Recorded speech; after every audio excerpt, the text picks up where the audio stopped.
और पूरी तरीके से ईरान में इस वक्त हाई अलर्ट जो है वो जारी कर दिया गया है। इराक ने अपने सभी एयर स्पेस को बंद कर दिया है। इसी के साथ उड़ानें रद्द कर दी गई हैं। उड़ानें रद्द करने के साथ सब कुछ हाई अलर्ट पर इस वक्त देखा जा रहा है। और इसी के साथ यहाँ पर पहला बयान जो है वो यूएस की तरफ से भी दे दिया गया है।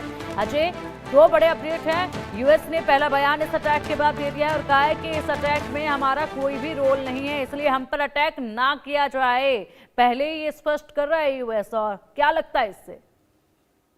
देखिए, यूएस इस मामले में स्मार्ट चलना चाहता है। उसे पता है कि ईरान की तरफ से जो भी पहले चल रहा था उसमें ईरान को ये भी लग रहा था कि शायद यूएस के साथ उसका हो, और खासतौर पे इसराइल ने इस चीज की जानकारी जो है पहले यूनाइटेड स्टेट्स को दी थी। तो ऐसे में लग रहा है कि यूएस को इस चीज को कहीं ना कहीं देखना है कि कहीं ईरान उन पर हमला ना कर दे, क्योंकि इस चीज की आशंका पहले से जताई जा रही है। जैसे वार्निंग दी गई थी कि यूएस में जो मुस्लिम्स हैं वो जिहाद को शुरू करें, वो ईरान के ही एक मौलवी थे। तो ऐसे में कहीं ना कहीं यूएस को लग रहा होगा कि शायद ये हमला जो है हुआ है, उसके बाद हम पे भी कार्रवाई हो सकती है। तो पहले ही उसने स्टेटमेंट जारी की है। ऑपरेशन राइजिंग लॉइन के नाम से इसराइल ने जो ये ऑपरेशन शुरू किया है ईरान के खिलाफ।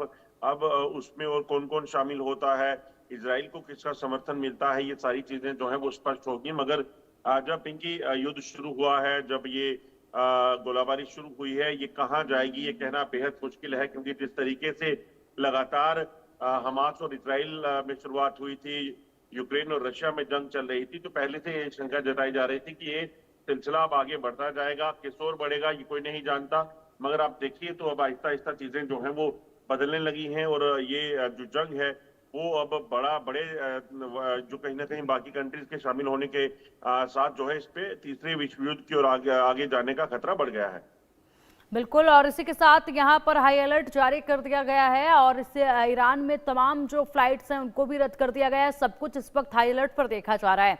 जिस तरीके से तेजी से वहां पर ये कार्रवाइयां देखी जा रही हैं, यानी कि हमला बहुत जल्द जो है वो हो सकता है। फिलहाल बड़ी जानकारी है, इसराइल पर जवाबी कार्रवाई की तैयारी में है ईरान। जवाबी हमले को देखते हुए इसराइल पूरी तरीके से हाई अलर्ट पर है, ईरान भी हाई अलर्ट पर है। अगले आदेश तक हवाई इलाके बंद करने की घोषणा भी कर दी गई है। इसराइल ने देश भर में इमरजेंसी घोषित कर दी है। इसराइल ने इमरजेंसी घोषित कर दी है। ईरान भी हाई अलर्ट पर है और इसी के साथ अब जवाबी हमले को देखते हुए इसराइल पूरी तरीके से सतर्क है। तो पूरी तरीके से अलर्ट मोड पर इसराइल है। तो क्या ईरान थोड़ा ठहराव लाएगा, उसके बाद अटैक करेगा, या फिर अभी सही मौका जो है वो तराशने की कोशिश ईरान करेगा? देखिए, इस चीज को देखें अगर आप, पिंकी